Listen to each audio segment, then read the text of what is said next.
Welcome, one and all. You're listening to What on Earth is Happening right here on the Intel Hub News Network. I'm your host, Mark Passio. My website is whatonearthishappening.com. The network's website, theintelhubnewsnetwork.com. And we have a great show lined up for you here tonight.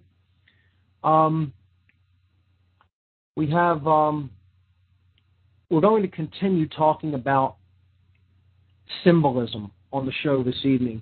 We went into symbolism pretty extensively on the last show, and we covered various forms of symbolism, including solar symbolism and astrotheological symbolism. We also looked at life force symbolism last week and how these forms of symbolism get into the subconscious mind and how they are used to subvert consciousness, to essentially exercise a form of mind control over people, to reach into the subconscious mind, to manipulate at that level, and to prey upon the person, because symbols, again, often fulfill needs that the person who's using them understands that the person they're using them against actually lacks in their own life.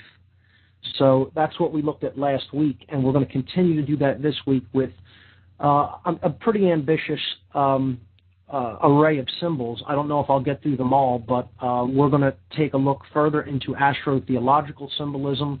We're going to look at the symbolism of the fasces, the symbolism of the pentagram or the five-pointed star, the symbolism of the pine cone, and the symbolism of the all-seeing eye.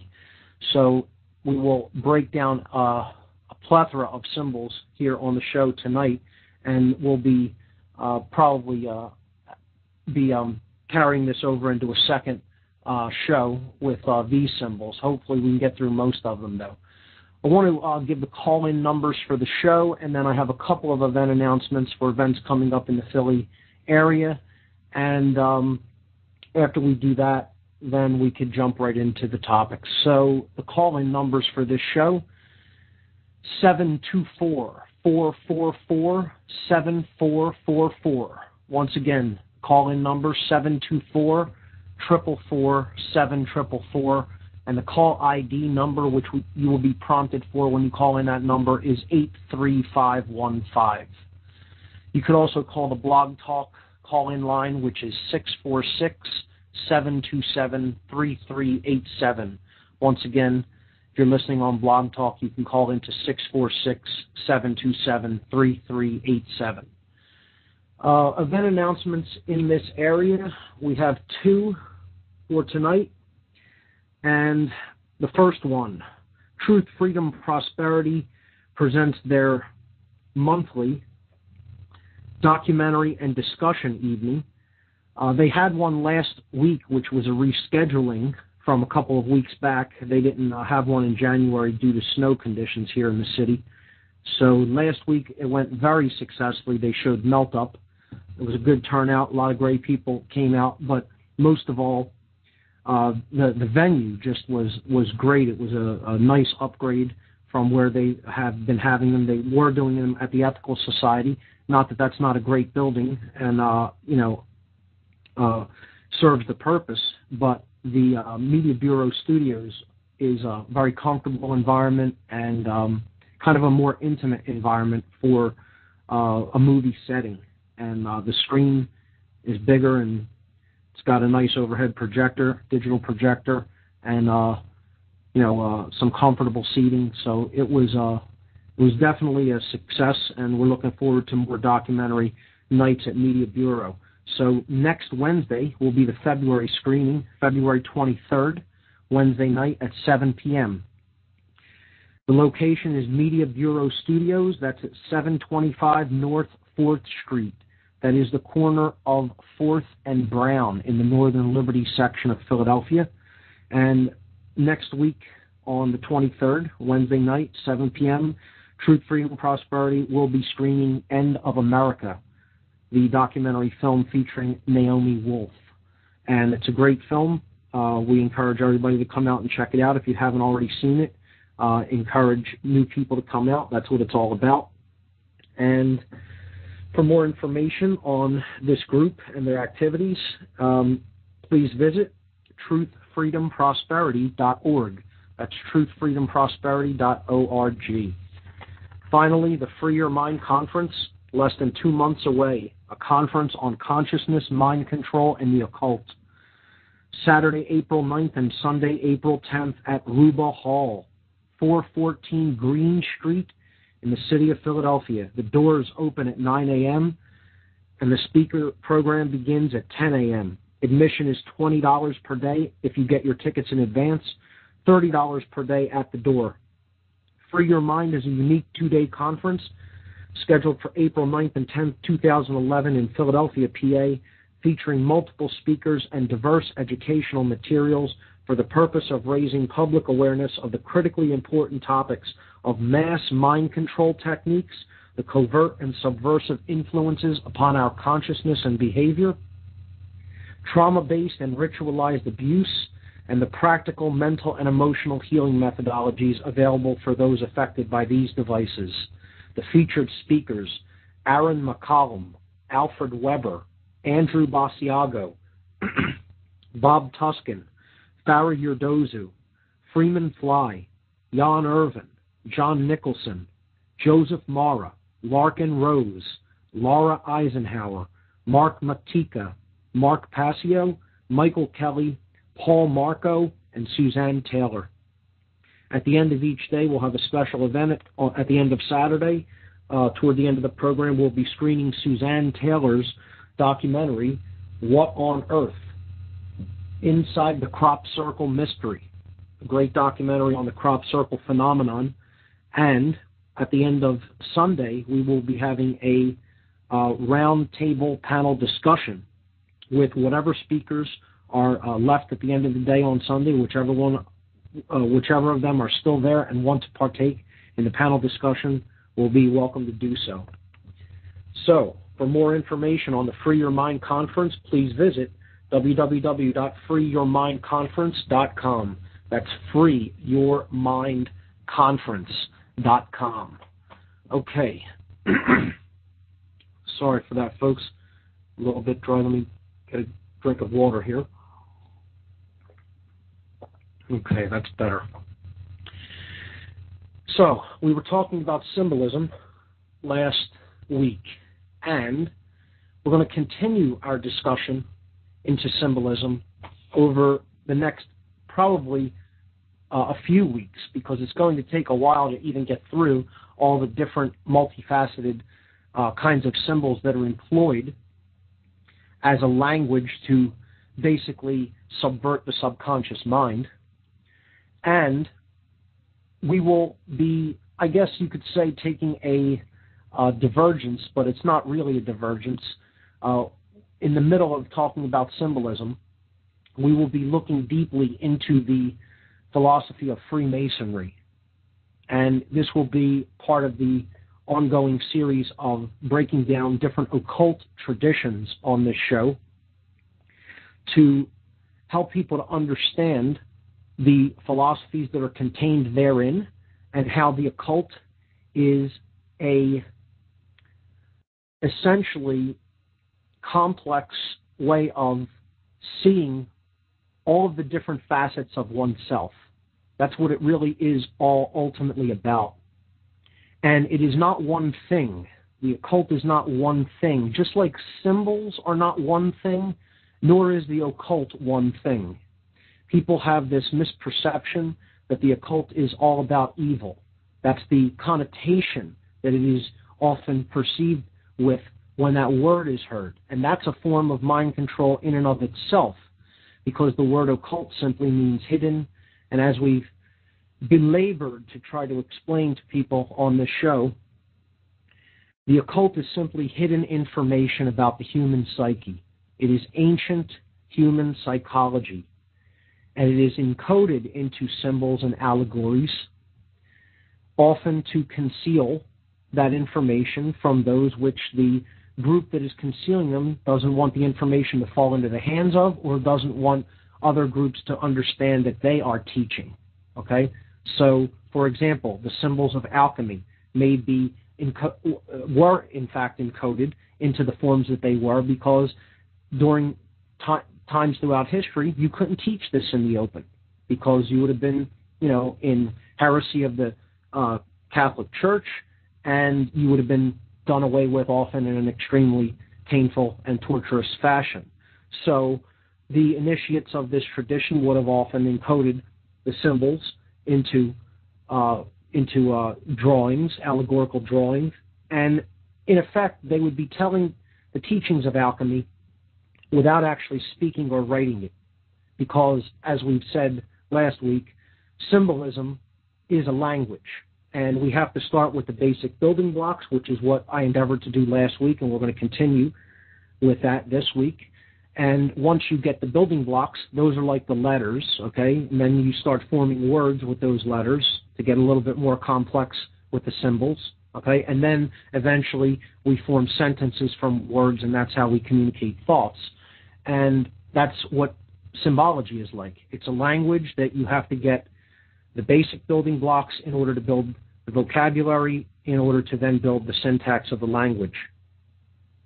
So in studying symbols, like any occult study, and this is a study into the occult, because this is hidden knowledge, not many people are symbol literate, and that's sad because they're being controlled through symbols all the time in our culture. In studying any system like symbolism, you have to understand that it's very rare that symbols ever mean one thing. In fact, they hardly ever do. Symbols are often dual in meaning, or have more than two meanings even, okay? And we have to understand that many people have a overly simplistic interpretation of symbols and say, oh, well, this only means one thing, when in fact that's not the case, as we will see. Hopefully I will be able to communicate that to people listening to the show and get them to understand that symbols can be a little bit more complex when they are looked into a little bit deeper than at first perception of them. And the people who very often make this mistake are the same people, sadly, who have the misperception that the occult is all one thing as well. And it is not. There is a light side to the occult. It matters. What matters ultimately is what we do with said hidden information. It isn't the information itself that's good or evil. It's just information. What we do with it gives it its value to the overall consciousness of humanity. And it can be used as an uplift, and it can be used as moving humanity forward in evolutionary terms in consciousness, or it can be used as a weapon. And what we're really doing here in this symbolism section is attempting to explain how symbolism, when it is not known, when the language is not understood and people are not literate in it, how those who do use these symbols and are literate in them and do understand the connotations that they convey to the human psyche and to the subconscious mind, they will use them in fashions that serve them and that repress and subvert the consciousness of the people that do not understand that language. So that's why it's important to expose this and to help people to have a better understanding of symbolism in general. And that's the whole purpose here. So let's jump in where we left off last week, and let's talk about astrotheological symbolism. What we did last week is we went through some basic zodiacal symbolism used in different logos and emblems and sigils, okay? And we looked at the symbol of the equal-armed cross is pretty much where we left off. We were looking at the Knights of Malta logo. We were looking at the 33rd degree emblem of Freemasonry. We were looking at St. Peter's Square in the Vatican. And we were looking at the regalia of the Pope and some of the symbolism that he employs on his religious regalia. And we saw that this is all solar and zodiacal symbolism, and it is often used in association because it reflects the sun and the power of the sun and of light, okay, and of energy and life, all things associated with the sun, okay? It is used in conjunction with institutions that are attempting to convey inherent authority. Okay? They want to say, we are authority figures. Okay? And often these are holdovers from solar cult worship and sects of the ancient past. Just like Christianity comes down to us today as an astrotheological religion based in solar cult astrotheology. Okay? So there's a reason they choose the equal armed cross. There's a reason they choose symbols that are associated with the zodiac. Okay? The equal armed cross of the zodiac. There's a reason that these symbols are employed. Connection with the sun, and you put that together with an institution that is claiming authority. Okay? We saw the CIA uses this on their shield, on their emblem as well. Okay? This is what it conveys to the subconscious without even, the person doesn't have to be consciously aware of the symbolism. See, that's what I also want to convey about how symbolism works. Symbolism is working. It doesn't make a difference if you don't understand it. People say, well, I don't believe in that or in that interpretation of that symbol. It doesn't make a difference. You don't need belief for archetypal forms to be consciously recognized by the subconsciously recognized by your subconscious mind. These things are inherently recognized by us. We don't need to be consciously aware of them for them to be having effect. Once we do develop conscious awareness of them, then we could begin to, I guess you could say, desensitize ourselves to the effects of these symbols at the subconscious level and bring them up to the level of the conscious mind. So then you can say, oh, I recognize that. I understand its many possible interpretations, and I understand in the context how it's being used.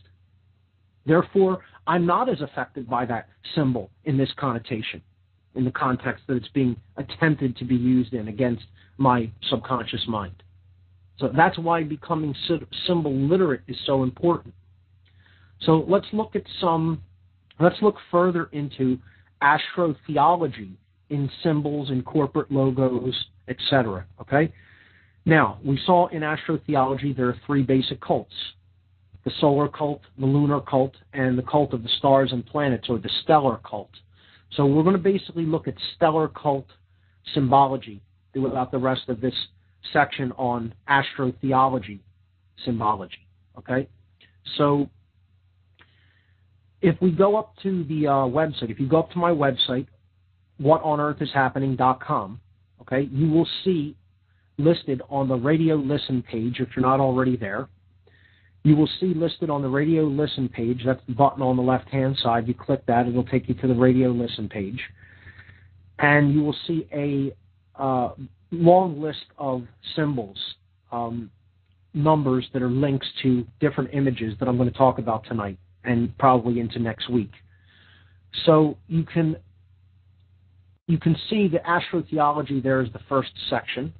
And we went through the first 7 symbols in the astrotheology section last week. We ended at number 7 out of 23, I believe, total. Okay? So that last one was the Pope with the cross and the mitre, and he has the eagle-armed cross on his forehead, on his mitre, on his sachet there. Okay? It's all about the symbolism of the cross. Now, we ended there, and we looked at, again, the reason that the cross or zodiacal symbolism is used so widely in authoritarian institutions. Now we're going to move on to image number 8 in that section, okay? And if you click into image number 8 in the astrotheology section on my website, you will see the logo for the car Mercury. Now, Mercury is the first planet out from the sun. Now, transportation companies and information companies as well love to use the astrotheology aspect of symbolism. Okay, cars, you'll see it on many different kinds of cars, okay? There's a reason for this, okay? The idea of freedom to travel, is embedded in with moving off world, okay, going off of the earth, okay? Ultimately, we subconsciously recognize that earth is a prison, okay? That what's going on here is control, and what has been going on here is control, and it's about controlling our consciousness, controlling our mind, so that ultimately we end up living as slaves, and therefore our body is ultimately controlled, okay? And power and influence flows into the hands of fewer and fewer people who then have the power to centralize that even more. But it's all perception of power, because it's all authority isn't real. It's all a claim of authority, and other people who aren't conscious acknowledging the claim, as we've talked about many times on the show. Now, when you take that into the realm of the subconscious mind, when you understand that everybody knows this, they just don't understand it at a conscious level. The reason there's so much denial out there in the world is because people know they're under control. People know male dominators own and run this entire world, this culture, as it stands right now. They don't really own it, but they're basically in control because they enact violence against other people who try to challenge them, and they get people who are actually under their mind control to enact the violence against other people who are also under their mind control. It's a sad, pitiful situation, and it's going to come to an end. But the question is just how bad it will have to get before that happens. Just how much suffering will have to be endured by humanity before that occurs, because it's going to happen whether we want it to or not, because it's not really our will as to whether this control system comes crashing down and breaking apart eventually. That's not up to us. And the only thing that really is up to us is how much pain we choose to experience during that process. And subconsciously, everybody really knows that. So they know we're living in a prison society. Okay, that's why there's so much denial. That's why their eyes go glassy when you mention a lot of this stuff, you know? It's something that they recognize inherently, but not at a conscious level, okay? They know that that's the case, and they want freedom from that. They want to be free.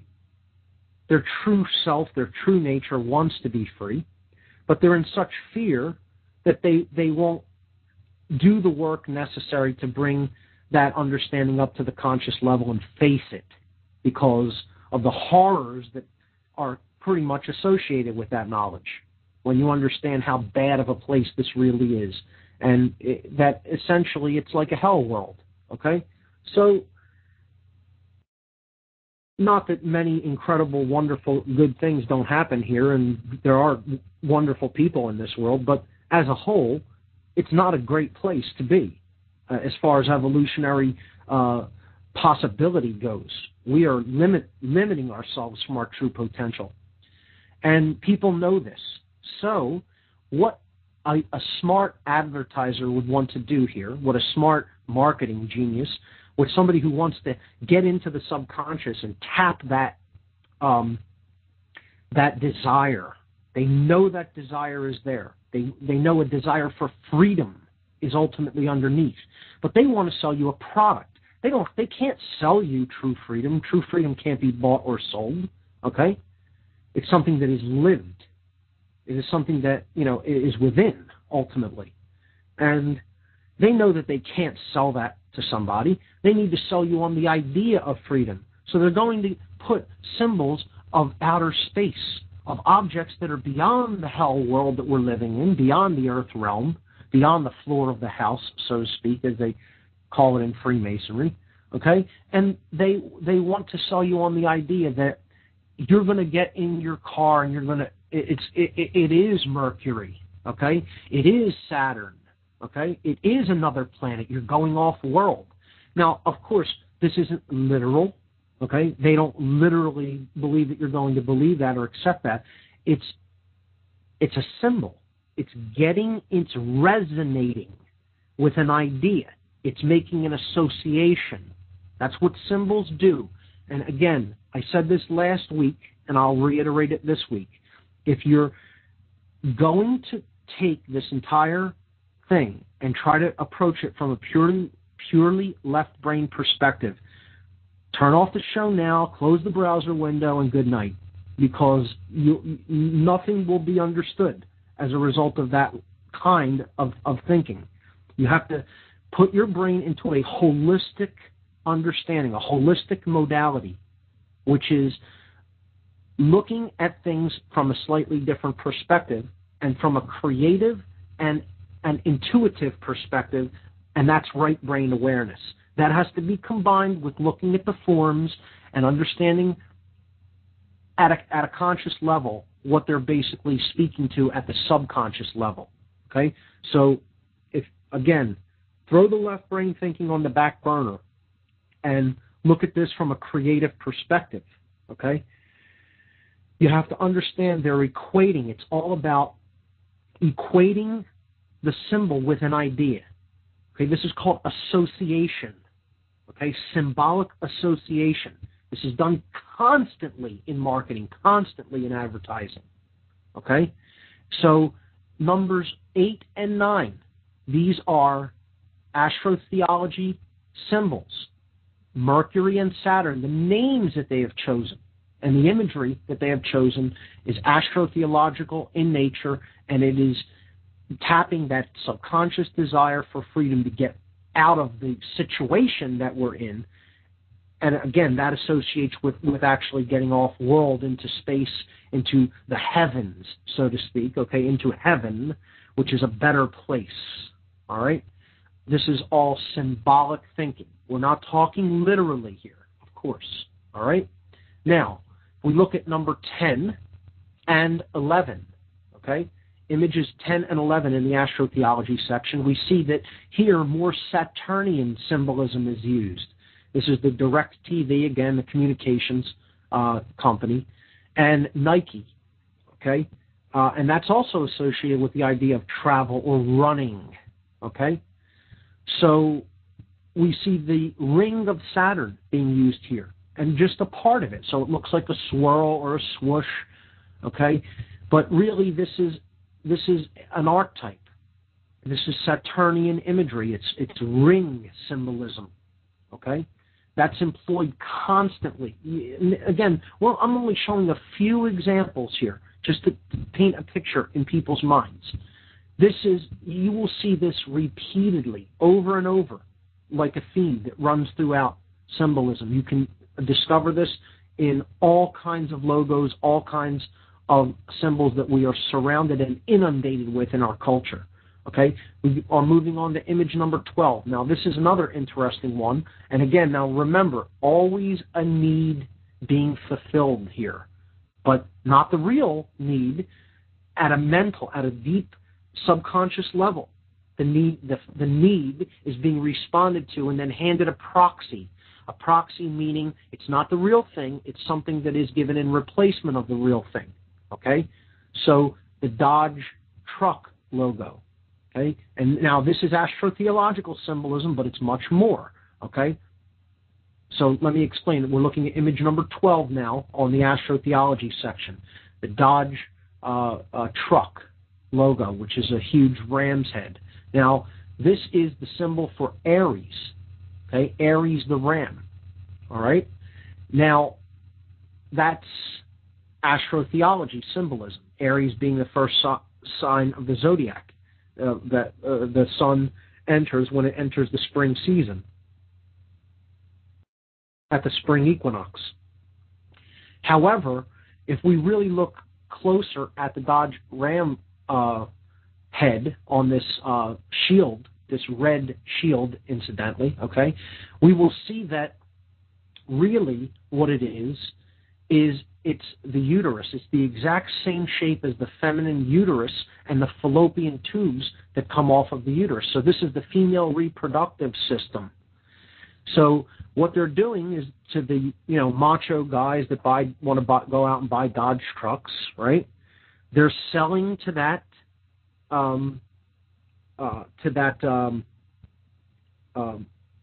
marketing potential, okay, their target audience, right? They're selling to that target audience, which is predominantly male, predominantly middle-aged, younger to middle-aged men. They're putting something of sexual desire at a subconscious level, okay? We want to reproduce, okay? We want sex, all right? The feminine sexual reproductive system right there on the logo. And you could actually, if you do a search on Google, you can get a comparison. I should have put one up there, but I put this together earlier today and didn't get a chance to. But if you type in Dodge and, uterus, I'm sure you can get a comparison image there that shows just how similar these images actually are. So that's, again, association and playing upon a subconsciously held desire and then fulfilling it through proxy, okay? The next image number 13, is the McDonald's logo, okay? Red and yellow, often in very many cases used in conjunction with food. These are colors that resonate in general with food and with the desire for food. But moreover, again, this is astrotheology symbolism because we again see the double arch of the ram. So this is Aries symbolism here, okay? Also the color being associated with gold, okay? The sun, energy, okay? As food is what we need for energy.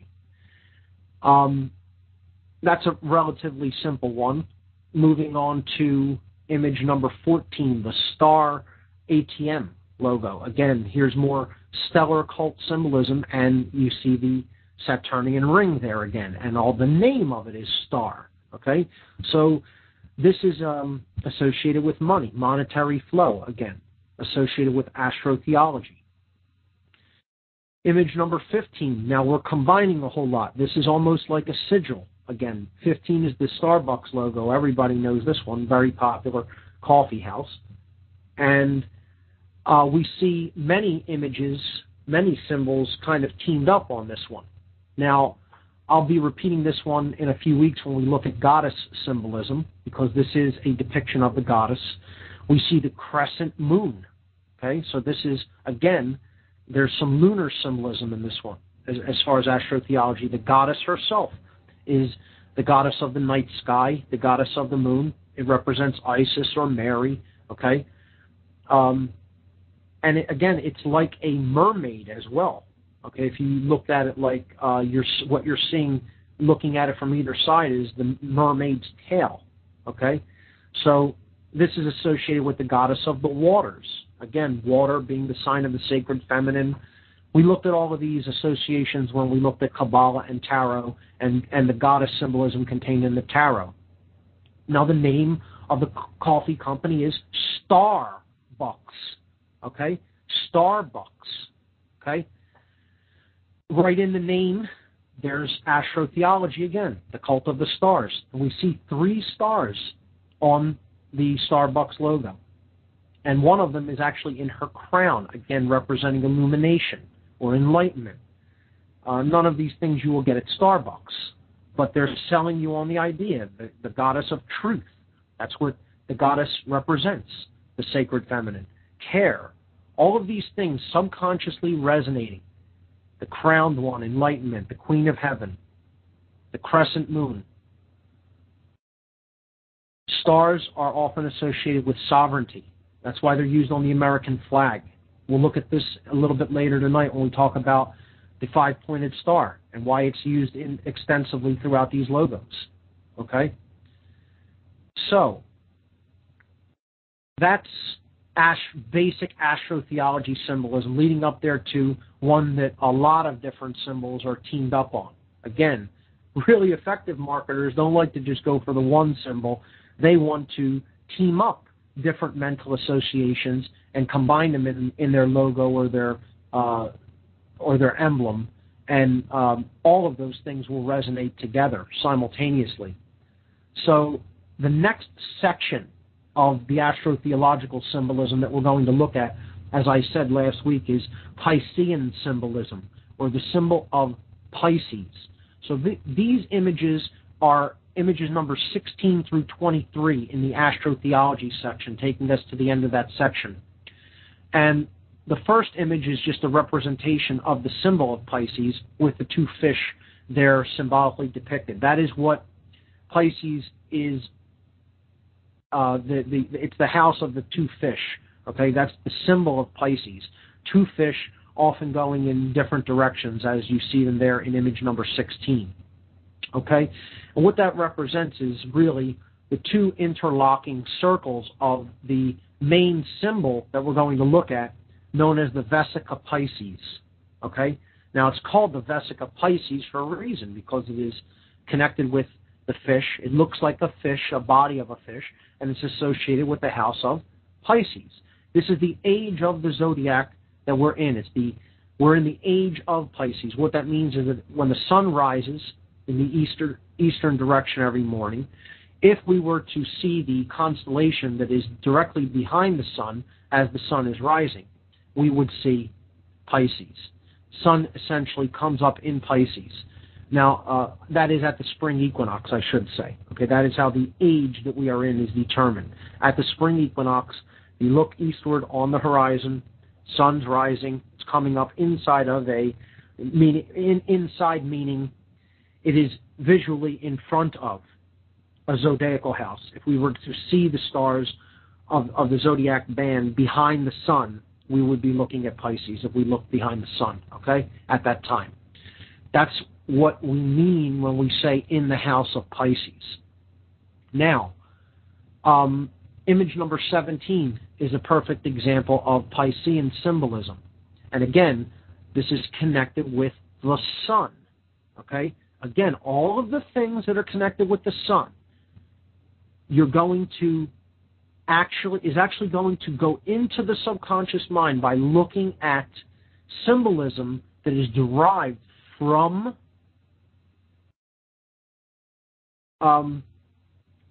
these astrotheological forms. And in this case, we're looking at the Vesica Pisces. Now, let me explain what the Vesica Pisces is. If we take two circles and we begin to merge them, two discs, okay, in two dimensions, and we just begin to overlap them, okay, the space in which they overlap will form a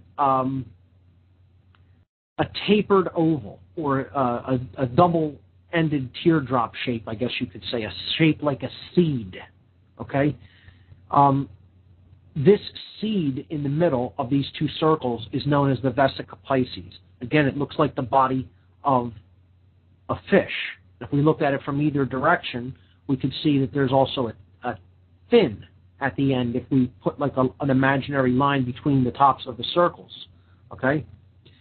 Now, this is sacred geometry. This is known as sacred geometry. Now, you can look this up and you'll probably spend, you could spend years looking into sacred geometry if you're not familiar with the term.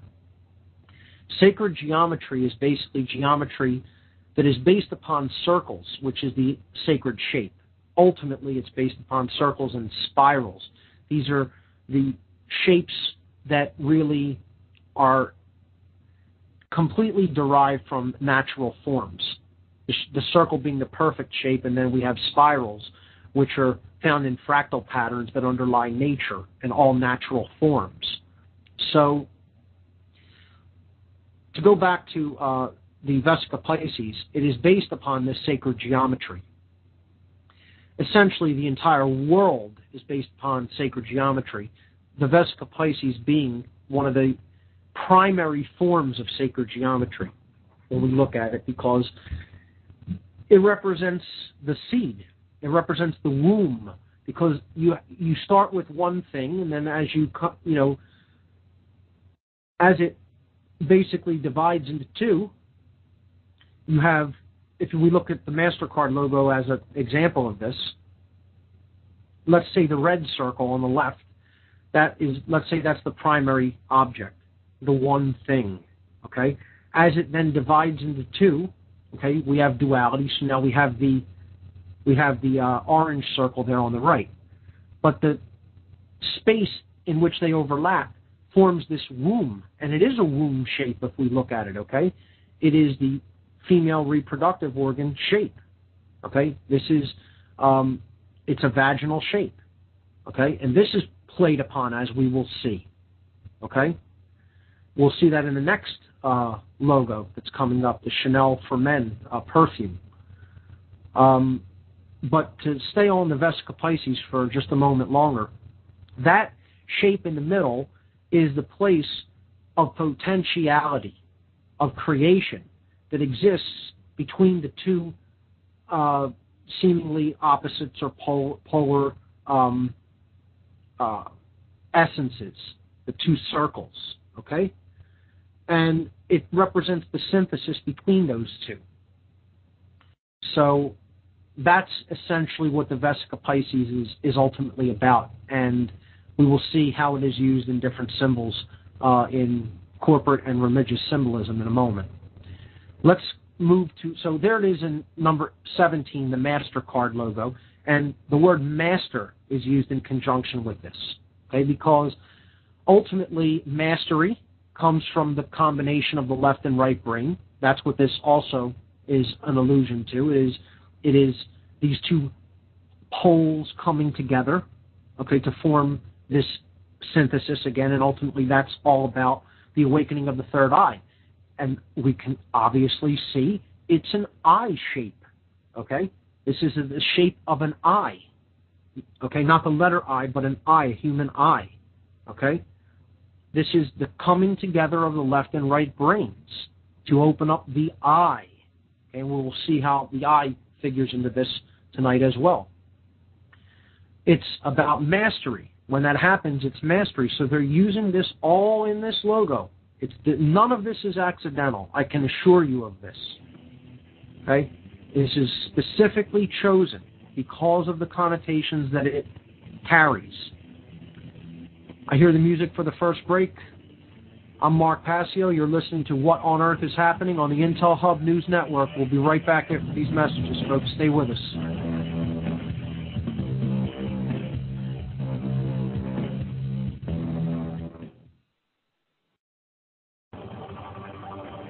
In a world where corrupt purposes and all oligarchs have seized control of the population, total tyranny is amongst us. The burden of humanity rests on our shoulders. The only way out is to expose the global crime syndicate known as the New World Order.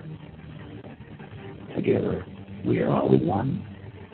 Together, we are Intel soldiers. The battle for free humanity ensues. Join us in the fight. TheIntelHub.com. A very wealthy U.S. citizen is predicting that in 2011, we will witness the most important day in America in more than 50 years. He says it will change everything about our lives. The way you shop, travel, invest, educate your children, and even how you take care of your health and family.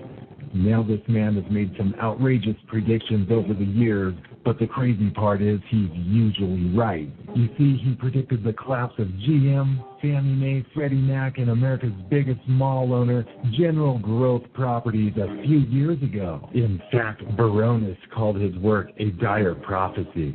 Now, this has nothing to do with the stock market, but it could have a huge impact on almost every aspect of your life. And recently, he created a video which you can watch online for free, detailing his biggest and most important prediction yet. And it's a real eye-opener. I can't stress this enough. You should at least watch this free video online today. He explains everything you need to know, including simple steps you can take to protect yourself. You can find the video at www.endofamerica8.com. Although this video may be offensive to some audiences, it's worth checking out. Again, that's www.endofamerica8.com. Watch this free video at www.endofamerica8.com.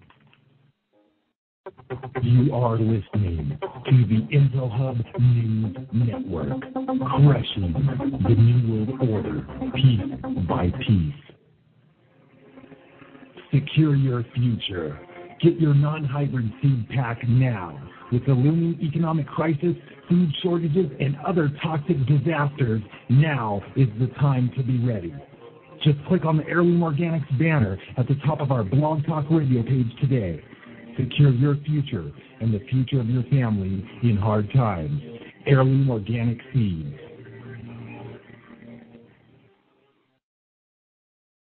Join me, Joe Joseph, John King, and MC Griffith, Thursdays and Sunday evenings at 8 p.m. Eastern for Freedom of Radio on the Intel Hub News Network.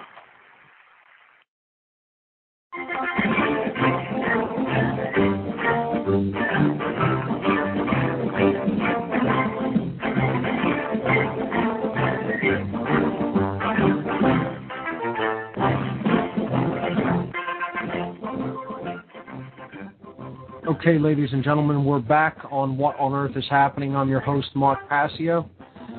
Before the break, we were talking about Piscean symbolism and the symbolism of the Vesica Pisces. We were looking at the MasterCard logo, and we were looking at the connotations that these symbols and words are teamed up with to employ to the subconscious. So, again, we see that the Vesica Pisces is actually a symbol of synthesis. It is a symbol of creation. It is a symbol of the union of opposites. It is therefore a sexual symbol, and not just at a physical level, but at a level of blending the masculine, I should say, and feminine. It exists within each of us in the process known as the chemical wedding.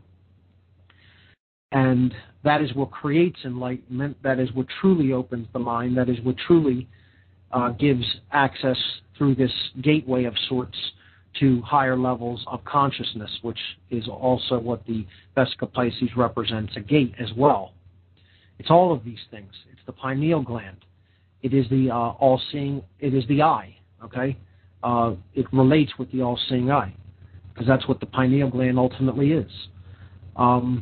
It is the womb of creation, okay? And it is the union of opposites or the blending of opposite polarities to create a synthesis between them. And they're using the word mastery in conjunction with that. Master, okay? Because this shape does imply mastery. So image number 18 shows you an even more subversive use of this, the Chanel perfume logo, the two interlocking C's. Now, ostensibly, that's for Chanel, yes, but they're put together in this very specific fashion, forming the Vesica Pisces. And again, this is the feminine reproductive organ, and it says Chanel for men. Now, the subconscious reads things differently than the conscious mind does. So, if there's one N, you could substitute two N's and see that word as channel. It's the same phonetically as the word channel. So we would have symbolically, in symbolic language, yes, in left brain awareness, it does indeed say Chanel, but in holistic brain awareness, in symbolic awareness, that word is channel, okay? Whether it has one N or two. It's the same phonetic combination of sounds. And what they're saying here is the channel for men. And that, speaks for itself. This is sexual symbolism used in a almost overt way. It's almost hard not to see it, once you know a little bit about symbolism. So, again, always selling something to you. Not the actual thing. They're not going to sell you sex, but they're going to sell you the idea of sex. We see this used all the time in television commercials, beer commercials, football commercials, during football, everything. The car commercials that we see on television, always trying to sell people on the idea that, our product is sexy. You have this, sex will follow. Okay? It's all a proxy, all selling people subconsciously on an idea, so that then they will associate that idea with the product, the thing that they want. Okay? They know everybody wants sex. It's an innate human need. Okay? They will then associate that innate need with their product, and therefore that creates desire. They're latching on to an existing desire and associating that with their product. Same thing with cool cigarettes logo on image number 19. They're the Vesica Pisces employed. Okay? Same idea. Associating desire with their product, and indeed, desire is associated with cigarettes for certain. I fortunately never got into that habit, but I know how difficult it can be. It can be one of the hardest to break. People who I see have attempted to quit many times in their life, attempted being the key word. A very difficult addiction, cigarettes. And, tobacco often gets the rap for it, but tobacco is a naturally occurring plant.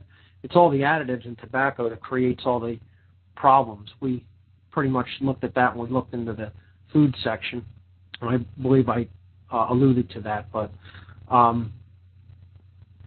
the cool logo here clearly employing the symbolism of the Vesica Pisces in a association with desire. Now, image number 20 in this section is the CBS logo. And as a television network, they're employing here the all-seeing eye. And indeed, that's what we do. We watch the television, okay? The eye being used here symbolically. And this is the Vesica Pisces again. And it is associating their product with, again, all the things that go along with the Vesica Pisces. Desire, enlightenment, union of opposites, solar symbolism as well, and all of these things they're associating with their product, which is the programming that they hit people with through the television, through the hypnotic device. And again, an eye is often a symbol that is used in conjunction with hypnosis as well. The way one looks into one's eyes. And here this eye is wide open with a large pupil in the middle with two large lids, looking almost sinister, being that it's one eye. And we'll look at the symbolism of the one eye. But here, again, Vesica Pisces symbolism clearly displayed. Now, let's look at religious symbolism when it comes to the Vesica Pisces or Piscean symbolism. And a good reason for this is because one of the most powerful institutions in the world, the Roman Catholic Church, derives its symbolism from the astrotheological symbolism of Pisces. And there's a reason for that. And we talked about that when we covered astrotheology on this show. And it is because precisely the sun is in the house of Pisces in the age that we are in presently. And in order to pay homage to the sun, which is what this astrotheology cult is ultimately all about, it is the worship of the sun.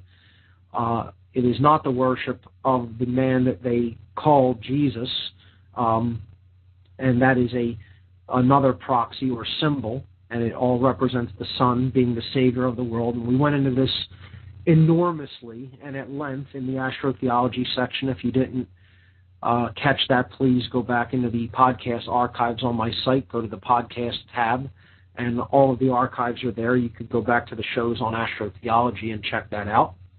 And here in image number 21, we'll start looking at the Piscean symbolism when it comes to the Catholic Church. So we see, again, an image of the Pope wearing the mitre. He has the mitre on his head. And if we look at the mitre from the side, as it is seen in this image, now we saw the Pope's mitre in image number 7, okay, from the front, or from a front at an angle slightly. But here we see it completely from the side. And you can clearly see that that is a large fish head, okay, that is placed upon the head of the Pope. It even has, you know, that sash coming off the back forms like the tail of the fish, because what it ultimately is representing is the Pope here as the fish god, okay? I know that sounds strange to people who have not looked into astrotheology, but the image number 22 will clear that up a little bit, and when we get to the symbolism of the pine cone, we will also see some fish and bird symbolism employed in solar astrotheology cults and cult worship of the ancient past. Being that Christianity is a remnant of that, is a holdover from those ancient days of solar worship, and it still does represent the solar cult in the modern world. Here we see the Pope as the vicar of the sun god, okay, of the Christ on earth, showing that indeed this age is all about the fish, the Pisces. Jesus is alleged to have been a fisherman, okay? This is all symbolic. It's astrotheology. It means that he is the God, the savior hero that is brought in at the age of Pisces, and this is the story of the sun savior during this age. And the story is the same no matter what age it's in. It doesn't make a difference if we were in the house of Aries, then there would be a story of, you know, the Abrahamic religions. You know, we see, you know, it based upon ram, and we see ram symbolism employed in Judaism, and we can go back to bull symbolism when the sun was in the house of Taurus, which is before Aries. Okay, 2 houses before Pisces. Now, when it was in Taurus, again, it was about the worship of the bull, and we see bull symbolism used in the ancient Middle East. We see the bull god Molech being worshipped. We see the Old Testament stories of the people making a golden calf to worship, which is essentially, it's a bull. And, that being said, that's sinful, that's blasphemous. Don't do that. No longer do that, because the sun, the old age was ending, and the sun was moving into the house of Aries, and now we're moving on to ram symbolism under Moses. Ramses, Moses, Ram, Abraham, Abram. It's all about astrotheology. The whole thing is about astrotheology, and how these words all fit into place, and words fit in with these symbols. It's a tapestry. We have to understand that people who understand this have been using these things against us as weapons for thousands of years. And until we learn their language, we're going to be powerless to defend ourselves against this. We don't even know the symbols that they're using out in the open. And people buy into this and accept it readily. Some of the most, wicked people associated with high religion, completely traumatizing children, sexually abusing them, and then it covered up at highest levels. The current Pope. I highly recommend people watch the documentary Sex, Crimes, and the Vatican. If anybody listening to the show has any high opinion of Christianity, especially in an organized sense, again, If you want to talk about the esoteric underlying true essence of the Christian tradition that was beginning to gain steam around the 1st century A.D., I'm all ears, and let's talk about it, and let's delve deeply into it. But as far as organized religion in the modern day goes, when it comes to the so-called Christian tradition, it's all astrotheology, and at the highest levels, it's being run by evil people. You know, the Pope right now was the cardinal during all the reshuffling of these priests that abused children in horrible, sick, twisted, depraved ways, and he just signed papers and, did all the bureaucratic things necessary to just move these priests over into other parishes so that they can continue to do the same thing over and over again to different children, instead of actually working in conjunction to have these people put away where they really belong, which is sequestered from the rest of the human population where they can't do any harm. But that's a whole other issue. Maybe I can link to that in this section, since we're talking a little bit about astrotheology and tonight's show and how that fits into Christianity when it comes to symbolism. But Sex Crimes in the Vatican, a great documentary. I highly encourage it if you have the stomach for it, because it is quite disturbing. But look at image number 22, and now we'll see where this fish symbolism is derived from. So this is Assyrian and I believe Akkadian symbolism. This is the cult of Dagon, D-A-G-O-N, the fish god. And this is, Middle Eastern symbolism of the ancient world, going back, I guess, 5,000 to 6,000 years. And it is, again, a representation of a fish god. Now, they claim that their gods were scaly or had feather-like, scalish or featherish skin, okay? Now, this can mean a lot of different things. Symbolically, it could be symbolic, but some people also suggest that maybe these gods were hybrids of some sort, and they weren't actual gods. They were some sort of hybrid being, like maybe extraterrestrial mixed with human, and these qualities were depicted, okay? Maybe their skin qualities were depicted by feathers or depicted by scales, okay, because of the way their skin may have appeared, so that people, when they were depicting them in their renderings, drew them like this. Some people claim it was because they came from the sea, maybe from an advanced civilization after some sort of a cataclysm, and they looked at them as fish people. Maybe they had flying technology, and they looked at them as bird people. There's a myriad of explanations. But indeed, we see bird gods and fish gods often used in conjunction with solar cult, astrotheological worship in the ancient world. Okay? Dagon being one of them, but there were many others. So you can see clearly this depiction of the mitre on his head. Okay, but it's an actual fish head with the body and tail and all. Okay, and you can see clearly that this is what we're seeing in modern Christianity. The trappings of the Pope are clearly a holdover of this ancient solar religion. Okay, so I would highly recommend looking into Sumerian mythology and Akkadian and Assyrian mythology to understand some of this. So I might post a couple of book links this week to the podcast archive. I didn't get a chance to do that last week, but I have a couple of good books on symbolism that I'll probably link to this week as well. Moving on to image number 23, this is the last one for this section, and we'll move on to a different topic regarding symbolism.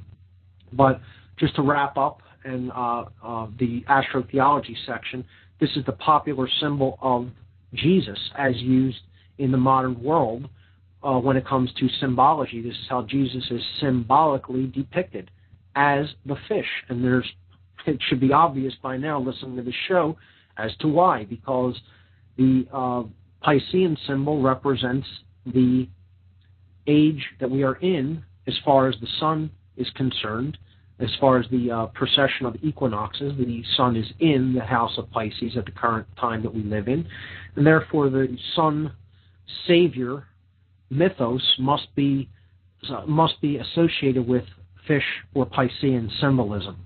Now, this symbol is actually much more ancient than being used in conjunction with Jesus. It goes back to Egyptian cosmology, and it goes back to the disciples of Horus.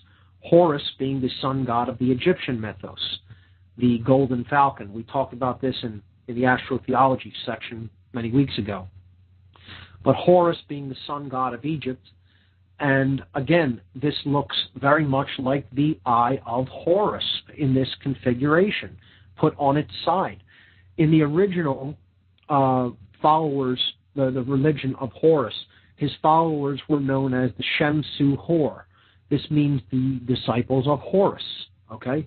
And if you simply turn the Jesus fish, the Vesica Pisces, or the eye, which is what it is, okay? If you just turn that eye upright, in other words, rest it on its tail so that the point faces up in the air, you essentially have the symbol of what was known as the disciples of Horus in the Egyptian tradition.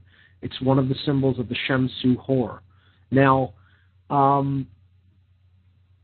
what I would also say is it is a reflection of the direction that humanity has gone, that this symbol, which was originally upright, okay, it was originally erect or pointing upward, okay, we have now tipped it to the left.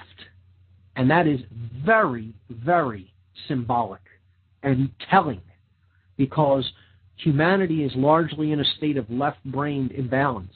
That's why we can't see the total pictures. We're trapped in ego, the ego barriers of the left brain and identification with the physical world. And this is a reflection of the direction that religion in general has taken. Now, religion is a right-brain imbalance, but I should say it's an indicator of the direction that consciousness has taken as a whole of people on the earth. And we are moving in the sinister direction, the fish is, so to speak, symbolically here, okay?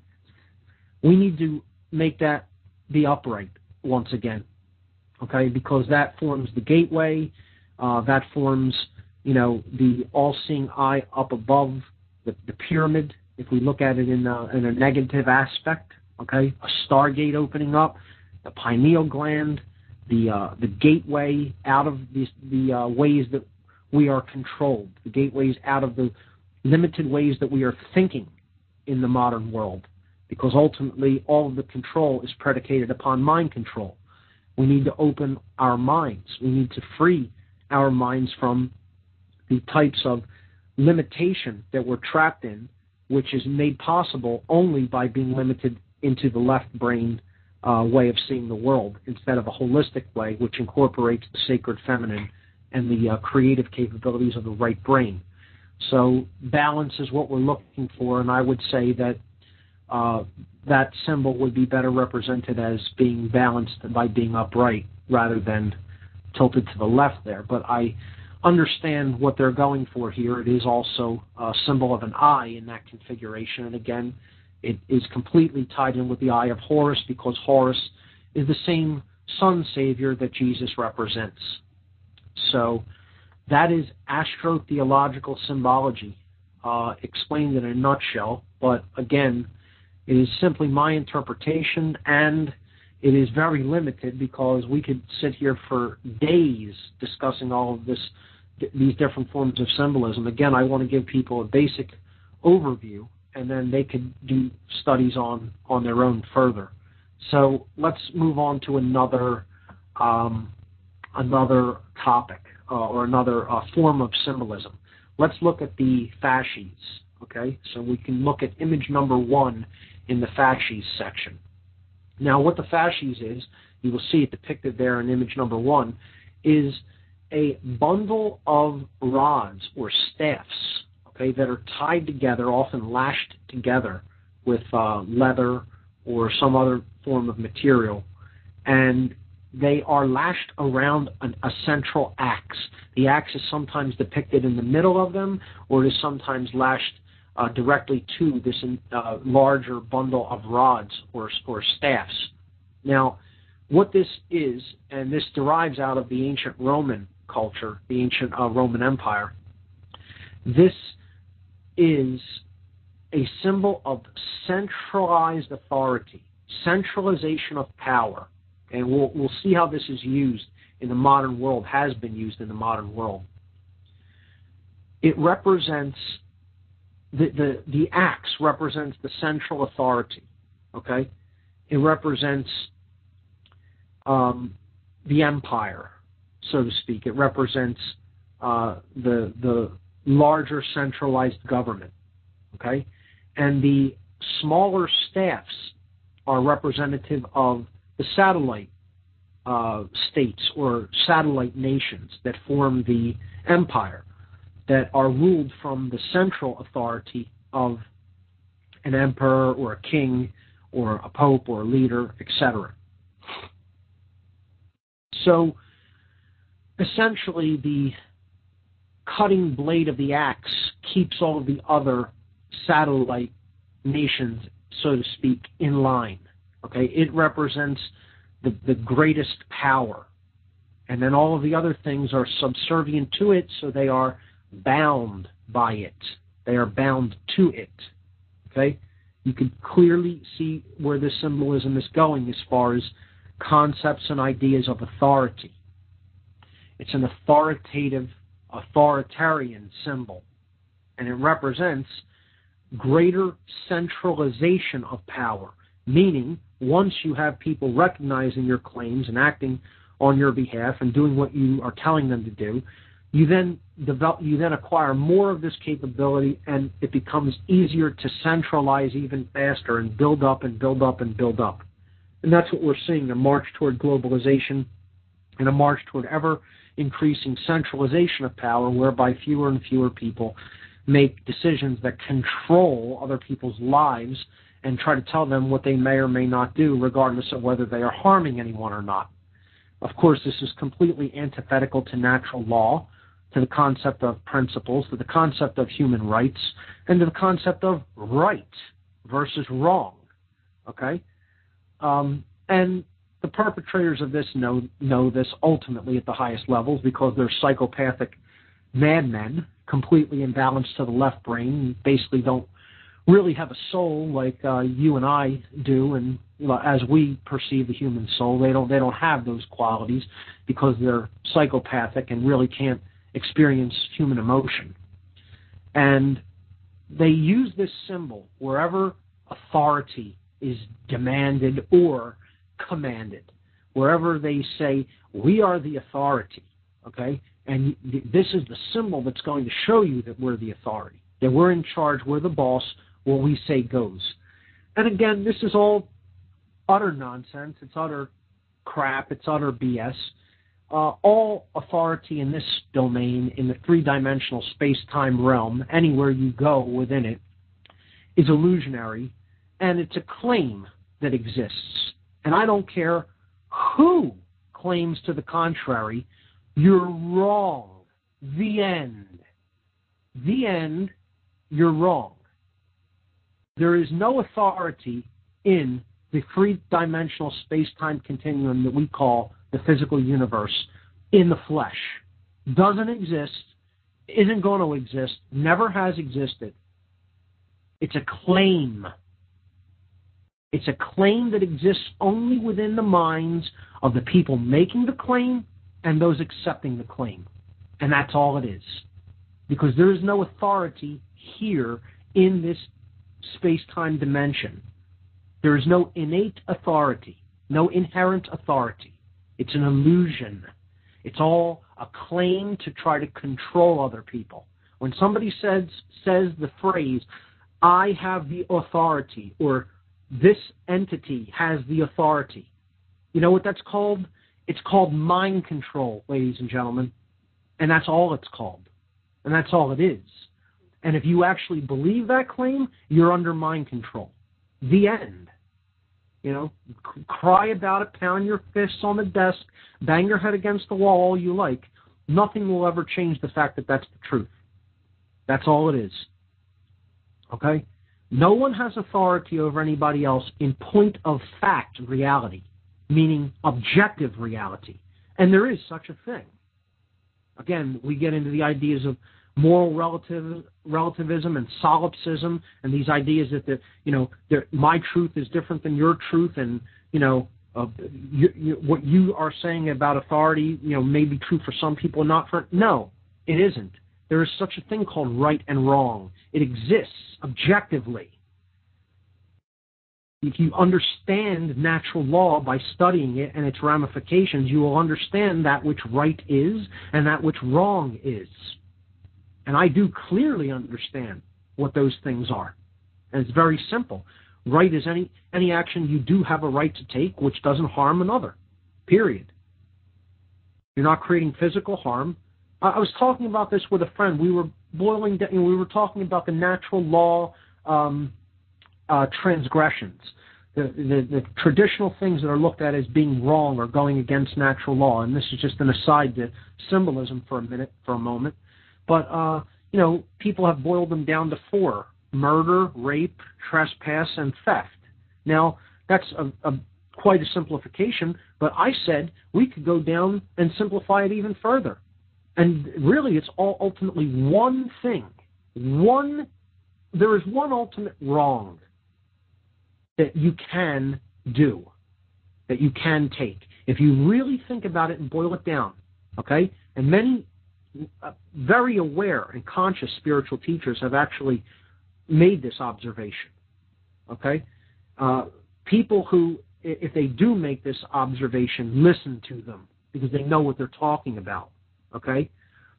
I won't give any names, but I could think of a couple off the top of my head that I did hear this from in the past, and it's a very astute and profound observation when it comes to natural law. When we're talking about what is harming people, we look at murder, okay, you could extend that into assault or taking physical violence against somebody without cause, without the right to do so. It's the initiation of undue force. Okay? You can have a right to use force, but only if someone is employing undue force against you, which is called violence. Okay? So violence, essentially, is number one. Okay? Then rape, and that's a form of violence, of course. It's sexual violence. Okay? And then theft. Okay? Taking something that doesn't belong to you. And trespass, which you could boil down to destruction of property or being in someone's space that they are actually employing, living in, using without, the right to be there. They've staked a claim to this space. That's their living conditions and environment, and you're going into their, unwarrantedly. So you could boil all these things down to one thing, and that's theft.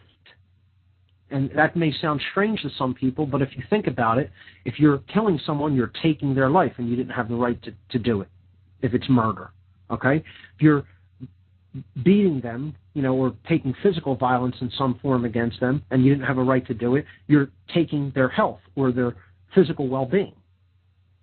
If you're taking their things, that's self-evident, that's very obvious. You didn't have a right to do that. That's just straight theft. And if you're taking their, damaging their property, you're taking their right to basically, be secure in their environment, and, that extends to damaging the product of their labor or thieving from the product of their labor. That's called taxation, which is theft. It's all theft in one form or another. Theft is the ultimate transgression. It's really everything else, every other transgression, every other form of moral wrong is another variant of theft, if you really think about it and get down to it. Okay? So the reason I was talking about this is because we were getting into the idea of authority as represented by the fascist symbol. Okay? And of course, this is the symbol that represents fascism. That's what fascism is named after, this symbol. Okay? Because fascism is totalitarian authoritarianism, meaning there is absolute control by the state and there is no room for argument. What we say goes, and if you don't agree, violence is going to be carried out against you. That's called totalitarianism. That's rapidly what the United States of America is moving toward, a totalitarian form of government. And people think there's a big difference between fascism and socialism, and this is another artificial dichotomy. They're the same thing. They're total control in the name of violence, saying, if you don't do what we say in the way we say it, we will conduct violence against you. And that's it. That's what all authority is, if you really boil it down. That's it. It's somebody saying, I'm in control, you're going to be subservient to me, and if you don't do what I say, I'm going to be violent against you, when I don't have a right to do that. And that's what all authoritarianism is, which is why I believe in none of it, because I'm not under mind control. Because that's all of that is. This whole argument that there's any such thing as authority is ultimately what the entire world view of mind control is built upon. Claims of authority in the flesh, when no such thing exists, because you're not God. That's why. You want to really come down to it? Okay?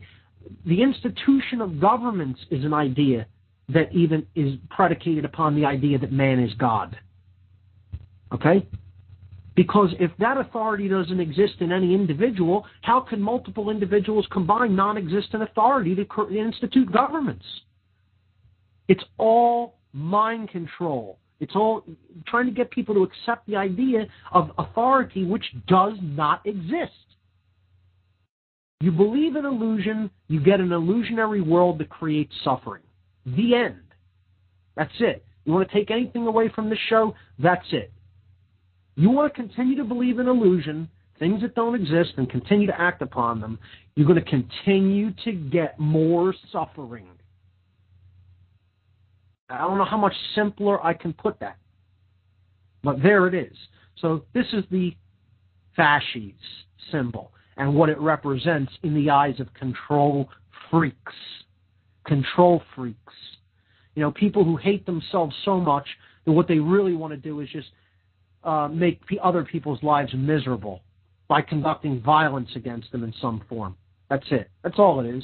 These are self-loathing people and always have been. Why? Because they've never really turned inward and understand where real power lies. They've never found that place of power within themselves and the connection to the true source of creation. They don't have that capability, maybe some of them, you know. And instead of seeking healing, which our society should do, you know, all they do is they seek control. So this is one of these sick, twisted notions, and this is a sick, twisted symbol. And what I would say is, indeed, this does represent kind of almost a unidimensional way of looking at a symbol. I don't know of any other interpretation for the fasces itself. It's a complex symbol. You could look at the axe a little bit differently. The axe is used in ancient astrotheology as well to represent the sun god again. Okay? But the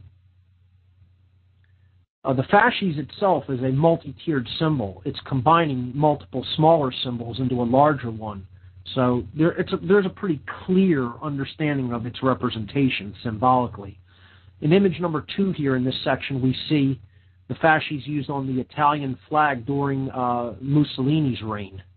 Okay, clearly an example of fascism, as Mussolini ran a fascist government.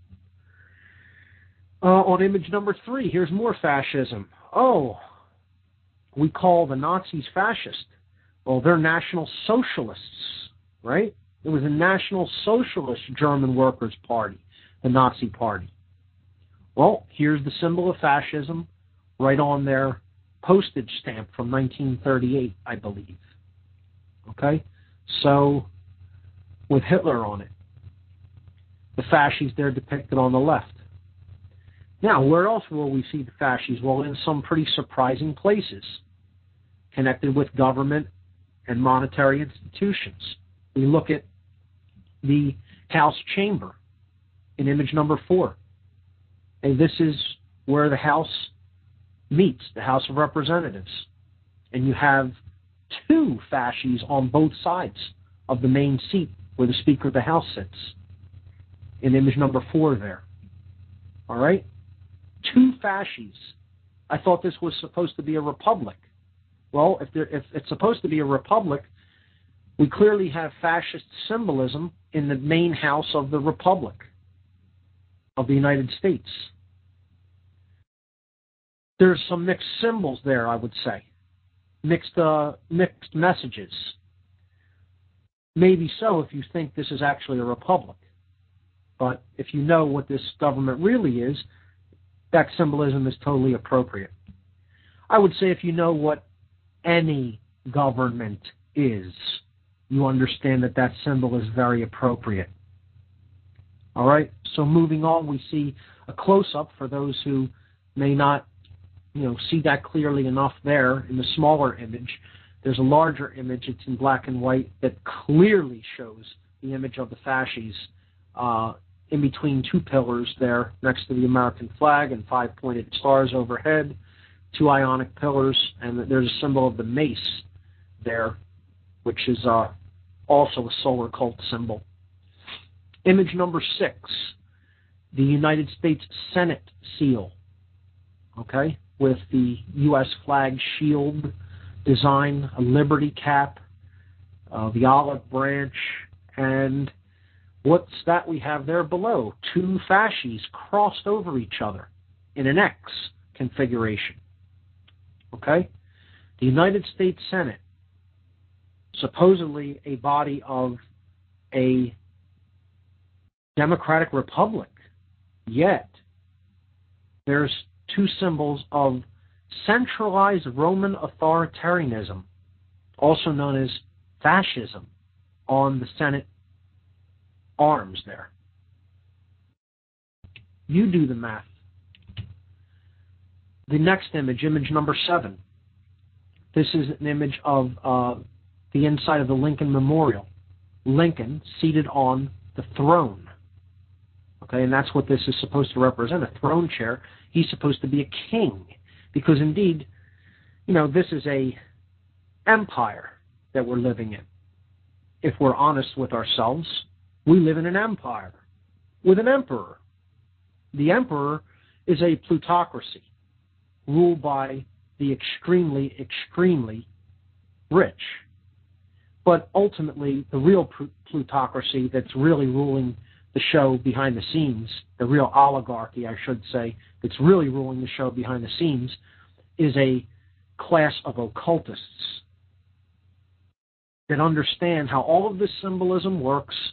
They combine it, they gather in different occult orders, and they're doing a number mentally, emotionally, psychologically on the human race. And they pretty much have us right where they want us until we wake up to this. And I've said it before, and I'll say it again, and I'll say it repeatedly, over and over again, until it sticks. Until the occult is no longer the occult, the world will be enslaved. Meaning, until people understand what these occultists understand and how they're employing this information and what their methodologies are, and they integrate that knowledge into who they are, confront it, and then rise above that and understand that knowledge cannot be occulted, that it's owned by the people of the world, it's owned by all of us, we share it, and we don't occult it, and we come up to the level of consciousness where that can be done, you will be essentially a slave, whether you're free in mind or not. Bodily, you're going to be essentially have violence conducted against you anytime you go up against these people who actually believe that they are authorities. And it's done through mind control, through the occult.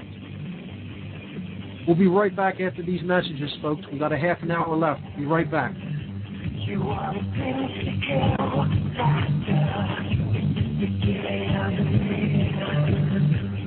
now everything is good for you. you still paying your credit cards and so-called bank loans thinking that you owe the money? Do you feel like it's your moral obligation but can't see an end in sight? Well, what if I told you that in truth, you don't owe a single penny, and that the banks know this and hope you don't find out? Here's where we come in. Free2Prosper.com specializes in a profound debt repudiation method which challenges the validity of your so-called debts, morally frees you from the burdens, and protects your property. Our system is often superior to settlement, bankruptcy, or consolidation, which often lead you in a worse situation. If you feel the moral obligation to take care of yourself and your family, then I urge you to consider taking action right now. The economy will not wait. If you want to know more so you can prosper through the economic collapse, all while staying honorable and true to yourself, then call 877-417-8393. That's 877-417-8393. Or visit free2prosper.com right now.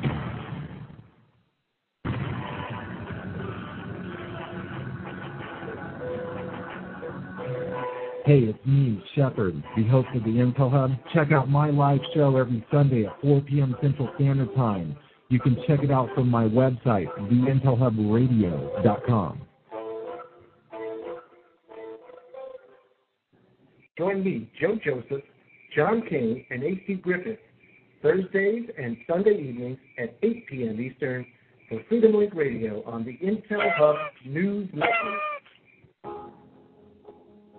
A very wealthy U.S. citizen is predicting that in 2011, we will witness the most important day in America in more than 50 years. He says it will change everything about our lives. The way you shop, travel, invest, educate your children, and even how you take care of your health and family. Now this man has made some outrageous predictions over the years, but the crazy part is he's usually right. You see, he predicted the collapse of GM, Fannie Mae, Freddie Mac, and America's biggest mall owner, General Growth Properties, a few years ago. In fact, Baronis called his work a dire prophecy.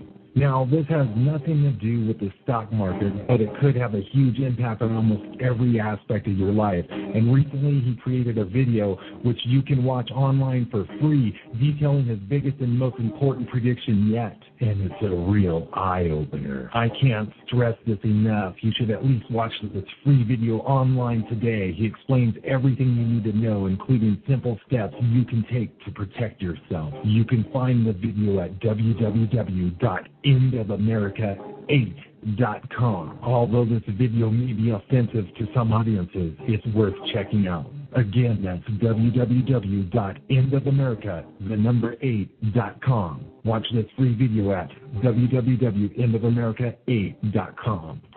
You are listening to the Intel Hub News Network, crushing the New World Order piece by piece.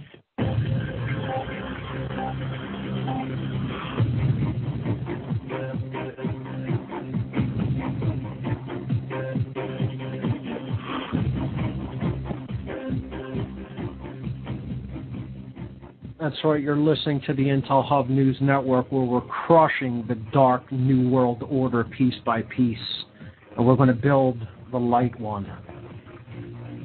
I'm your host, Mark Passio. You're listening to What on Earth is Happening. We were getting into the symbolism of the fasces as connected with government institutions, and one of the main symbols that we see in Washington, D.C. is the Lincoln Memorial. It faces the phallic symbol of masculine energy known as the Washington Monument, which is the symbol of the phallus of Osiris in the Egyptian cosmology. If we look at, I want to spend a little bit of time on the Lincoln image itself, which is image number 7 on the website for images for tonight on the radio listen page under the fasces symbolism. We see that Lincoln is actually seated on this throne because he represents the emperor, the symbolic emperor of the ruling class, the ruling elite. They reign over the ignorant masses that think they're free. And he is holding 2 fasces, right there is supposed to be a symbol of emancipation and freedom, yet on either side, okay, the emperor holds two fasces. On the left-hand side, he has a closed fist. Okay? On the left-hand side, he has a closed fist, representing government authoritarianism, representing violence. Okay? On his left, I want to emphasize his left. So if you're seated in that chair, your left hand, so you have to envision, okay? His left hand is made into a fist, and it's on top of the fasces. We see that on the right-hand side of the image when we're looking at it. But that's his left hand. So that represents left brain control, typified by government, violence. On the right-hand side, he has his hand open, grasping the fasces, but open nonetheless, with an open palm, okay? And his right foot is forward.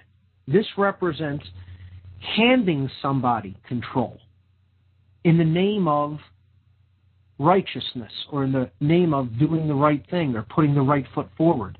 This is all symbolic. It's all very, very specifically chosen symbolic language, okay? Because this form of control is religion, the right-brained form of control. And symbolically, what they're telling you is that we control both of these institutions. We control government and we control religion. We control it all as the occultists who own this place, who own this place and own you, because you don't understand your rights, you don't understand natural law, you don't understand our language, that we're telling you this right in the open, in the place that you think is the seat of your government, in the place that you think typifies human freedom and emancipation. We're telling you this right in your face, and you're not intelligent enough to figure it out. And I'll say again, there's very little other interpretation for this, okay? This is clearly subversive symbolism in this instance. The fasces means essentially one thing: centralization of power. And they're telling you how they're doing it, openly, in a form of mockery. That's what this is. This is a form of occult mockery, because this country was owned lock, stock, and barrel in Lincoln's day and even before. And it's one of the reasons they murdered him in the murdering of a king, because he's their symbolic king or emperor, just like they murdered Kennedy in a ritual killing of a king. It's an Osiris ritual. And he's looking at the phallus of Osiris. The problem is, you have to understand so many different forms of symbolism to decode this. Most people think it's crazy when you even talk about it or try to help people understand it. But to the initiated, this is telling an exact story in specific encoded language that 99% of people are too dumb to comprehend, quite frankly. I mean, just to say it unapologetically, because it's the truth. And I think people have a long, long, long road ahead of them until they really start grasping this. And they're going to suffer an unheralded amount, an untold amount. Quite frankly, I don't know if the earth is really going to put up with this, this level of denial and, what we're doing to her. You should read some of the things that we're doing to the body of this planet. And it's just unfathomable. But, we keep letting these occultists do this to us because we don't want to learn and we don't want to admit that we're wrong. We can't admit we were duped, that we were played. Hardest thing for anybody to do that's in a deep ego state is admit they got played. You didn't see it coming. The problem is most people have been played since they were in the cradle, you know? The game is rigged because they're programming people with all of this stuff from the moment they're born. And the brain soaks up everything like a sponge in the first 7 years. You know, we're on automatic download mode mentally and in the way we, build our worldview when we come into this world. And they count on that. That's why this symbolism is everywhere. It starts to work as soon as you're born.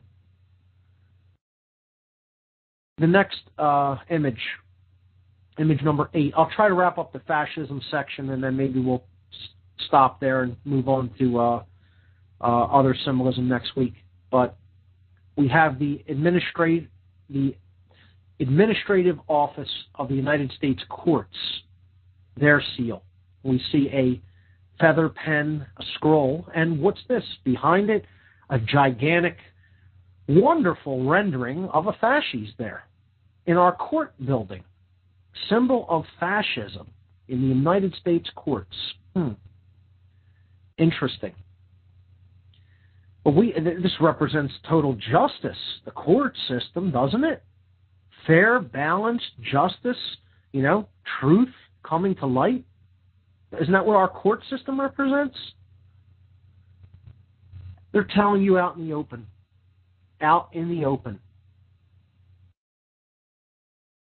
There's a building, I didn't post it here, maybe I'll get a chance to put it up on the website in Philadelphia, that was an old court building that has clearly fascist symbolism on it. There's a man, this big Greek god-looking figure, and he's seated on a throne, and he's holding a fasces with the axe coming off of it. And, this is right there on the side of a court building. It's on 9th and Chestnut Streets in Philadelphia. And there's very encoded symbolism just behind his throne where he's sitting. You see 2 small lightning bolts, but clearly they're spelling SS. It's the 2 Sig runes that the Germans used during the Third Reich. The Nazis, I should say, used during the Third Reich, representing the Schutzstaffel, the SS, secret police.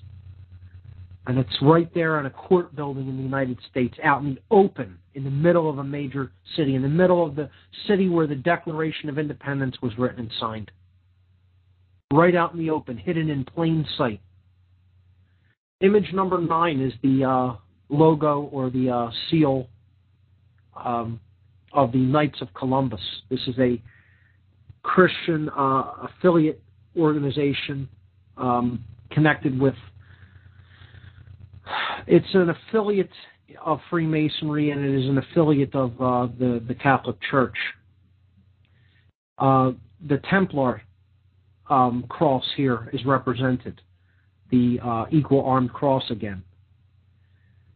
And in the middle of the logo there, we see a sword, we see an anchor, and of course, overlapping them both, we see the symbol of the fasces. In image number 10, we see a fasces on an old United States dime. So, right on our money, printed by the Federal Reserve System, of course, another fascist entity, a fascist institution that is has been a oligarchical rulership of the United States since its inception, basically. The Fed basically dictates to our government, not the other way around. Right there on the money that they print on the U.S. dime, the fasces, and it says "E pluribus unum," from the many, one. In other words, centralization of power of the state. From the many nations, we're going to form a one world government, essentially. So the fasces is omnipresent in symbolism of the United States, and we saw it used in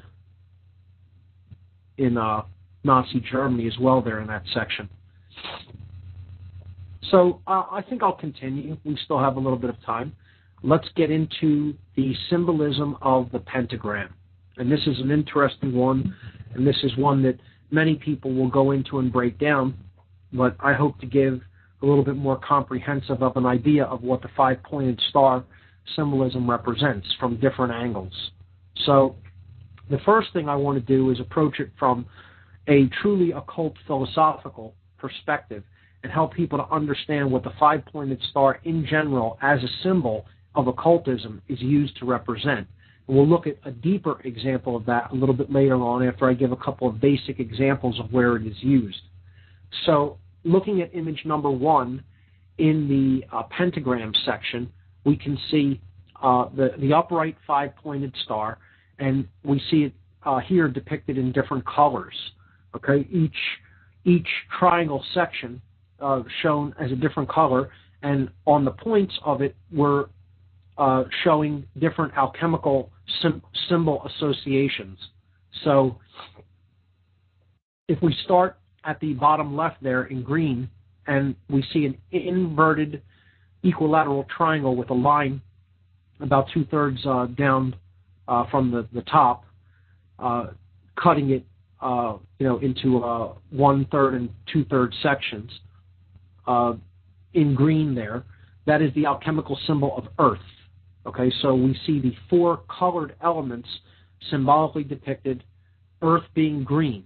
Okay, now if we then were to go to the left to the yellow point, we see an upward pointing triangle also sectioned in a similar fashion, and this is the alchemical symbol of air.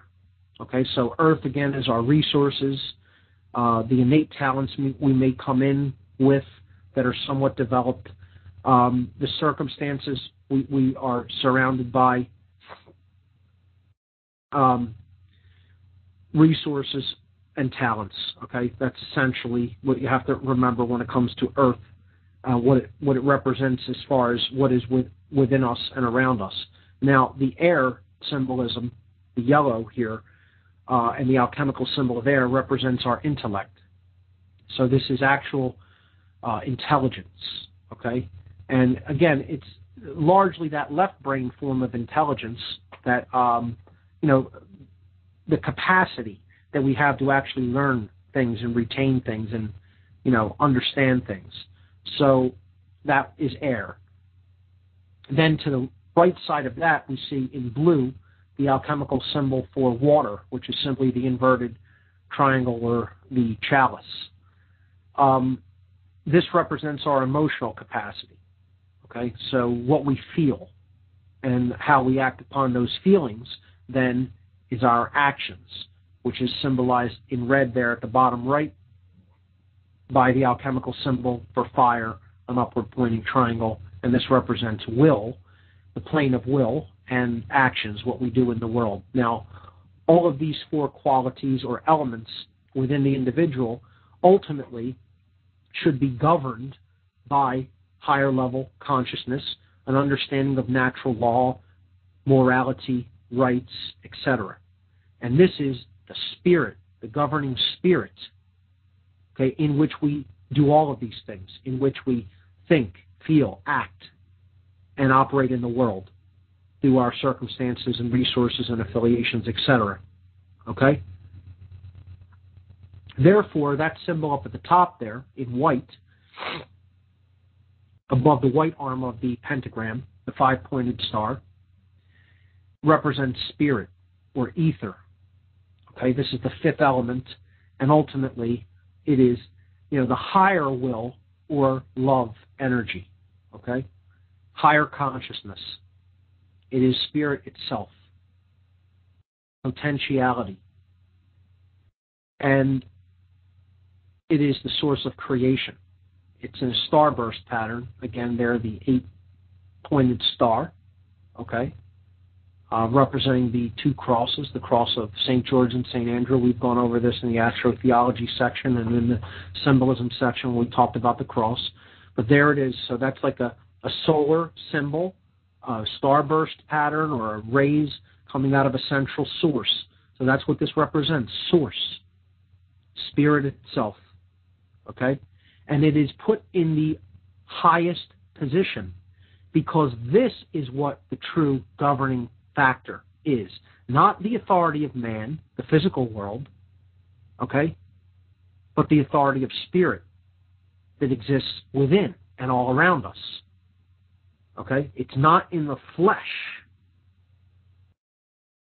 It's a higher quality, and we need to be supplicant to that.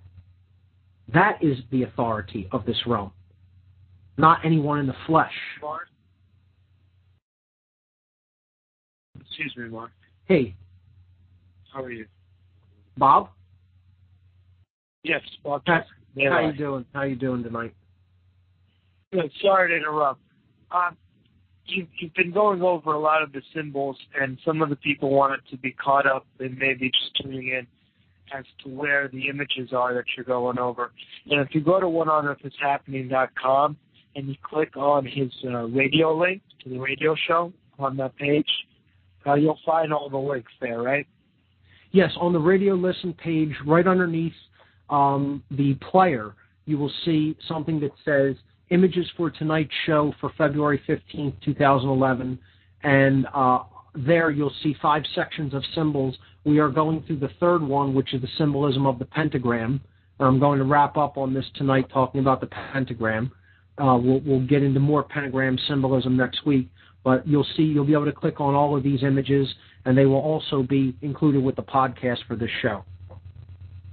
You have time for a quick question? Sure, shoot. I'm wondering, I was trying to jog my memory the other day, and I know if somebody knows what this is, it would be you. What is it exactly that the hats for graduation, those flash hats? Yes. Was it you I heard from that told me it symbolizes something? Yes. When the gradually indoctrinated are given their reward for passing through the left brain indoctrination system, they will be dressed in a black robe, and on the top of the head is a black square. This is Saturnian symbolism. Okay, Saturn is the disciplinarian and the adversary in a way that represents base consciousness or being kept in the dark, hence the black color. Okay, so this is associated with the base chakra or the root chakra, the Muladhara chakra, and the black color and square represents Saturn as the inhibitor. So this is a form of occult mockery. This is saying you think you're enlightened, but in fact you're on the black square. Okay, now the black square in the Freemasonic symbology represents darkness or the lack of light. The checkerboard floor is what the earth it represents. The earth. It represents that we are wanderers in a desert of ideologies, and if we stay in that form of base consciousness, we are we live a checkered life, never really knowing truth from falsehood, never really knowing light from darkness, never really knowing right from wrong. Because ultimately, in its true essence, in its original essence, Freemasonry is about teaching those principles, and it is encoding those principles into symbolic and allegorical forms. So the symbolism of the black square being used in graduation or gradual indoctrination is indeed a form of mockery through symbolism. And it's saying they're placing it on the top of the head, on the crown chakra. They're taking a symbol of the base chakra and they're putting it on the crown chakra. It's unbelievable. I mean, it's pure mockery in the open of people who think that they have achieved the height of knowledge. But because they have achieved only a left brain form of it in the university systems that we have set up, and the occultists who ultimately run this form of indoctrination know exactly what it is, they're getting a little bit of satisfaction through a subtle form of mockery by taking, again, a symbol of base awareness and a symbol of being a wanderer in lower consciousness and symbolically placing it on top of the crown chakra. That's what it is. Bob, are you still there? I am here, and I knew you would have the perfect answer. And I was thinking about that the other day because, we were talking about graduation here at the university. As you know, I live near the University of Florida, and I'm a student finishing the indoctrination, in which I use it to study philosophy and spend my time producing and listening to shows like yours. And I hope that wasn't a complete distraction, but I was curious because it came up, and I knew that you would have the answer for me. So thanks so much. No, Bob, that's fantastic. Thanks for bringing that up. I think I see a call on the Blog Talk switchboard. Let's see if it's not you, is it, Bob, or is it the person who's calling? Yeah, it's me. Oh, that is you. Okay, so I was going to take that call, but that's great. Since we didn't have any other callers tonight, I appreciate it. Thank you very much. You got it, Bob. Thanks so much for bringing that up. Great question. So we have a little bit of time. We have about 4 minutes left, so I'll continue a little bit with the pentagram symbolism. Again, this the five-pointed star, again, is about the four elements combined with the fifth element, which is spirit, okay? And in its upright configuration, spirit is in its proper aspect. It is in its proper orientation. It means that has to be the foremost thing, okay? And from there, everything else proceeds. Okay, we're not giving prominence to the physical realm. We're understanding its importance and its associations. But we're not saying that is the authority or the source of everything. We're saying that all derives from something higher. Okay? So, in its upright form, that's what we have to keep in mind about what a pentagram, and in the case where it's upright, most times it is called a pentacle to differentiate. Okay, but it is still a pentagram, a five-pointed star. Okay? Now, we see this being used in different forms of symbolism. And next week we'll look at what the reverse of this is all about, or an inverted pentagram, which is a subversive symbol. We saw in religion, if you look at image number 2, this is an Islamic symbol, the sovereign and divine, okay? And again, sovereignty is often represented by a five-pointed star. That's why we have 50 stars on the flag of the United States. They're supposed to be sovereign states. Ultimately, they're supposed to represent the sovereignty of the people instead of the fall that we've had as far as the understanding of freedom and natural law is concerned. But here it's used in Islam, and we see it used in conjunction here with a lunar cult symbol.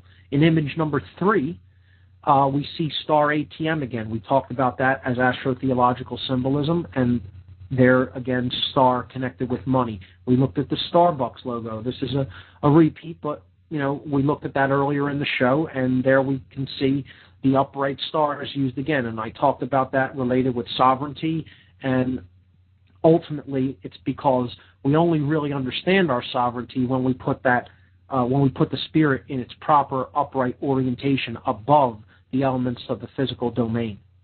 So I'll leave it there for now, because that's all we really have time for. And next week we'll continue looking at pentagram symbolism, and then we will branch off into looking at symbolism of the all-seeing eye and the associated imagery of the pine cone connected with the all-seeing eye. So for now, we'll leave it there. I want to thank everyone for listening. You've been listening to What on Earth is Happening. I'm Mark Passio. We'll see you here next week, folks. Thank you and good night. No more happiness, affirmative. We no longer say yes, instead we say affirmative. Yes, affirmative. Unless it's a more colloquial situation with a few robo-friends. There is only one kind of class, the robot. And the robo-boogie. Oh yes, two kinds of doctors. Highly robotic beings rule the world. The humans are dead. The humans are dead. The humans are dead. And we poison their houses.